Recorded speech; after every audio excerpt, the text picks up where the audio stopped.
கிறிஸ்துவுக்குள் எனக்கு அன்பான வாலிப தம்பி தங்கச்சி எல்லோருக்கும் இயேசு கிறிஸ்துவின் இனிய நாமத்தினால் எங்கள் அன்பின் வாழ்த்துக்கள்.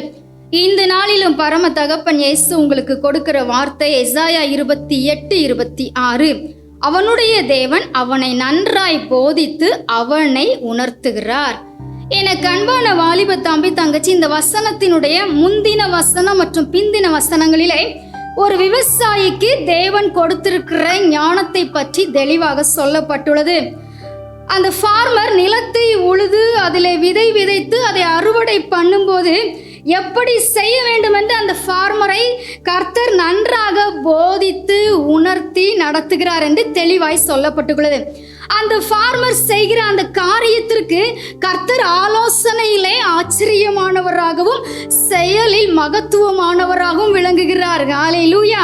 அது போலத்தான் உங்களுடைய படிப்பிலே, வேலையிலே, தொழிலிலே, உங்களுடைய ஆவிக்குரிய வாழ்க்கையிலே, எதிர்காலத்தில் இப்படி எல்லா காரியத்திலுமே உங்களை நன்றாய் போதித்து எது சரி எது தவறு என்று சொல்லி உணர்த்தி ஆலோசனையில் ஆச்சரியமானவராகவும் செயலில் மகத்துவமானவராகவும் வெளிப்பட்டு உங்களை இந்த நாளில் இருந்து மிகவும் சிறப்பாய் நடத்துவார். ஆமென். God bless you.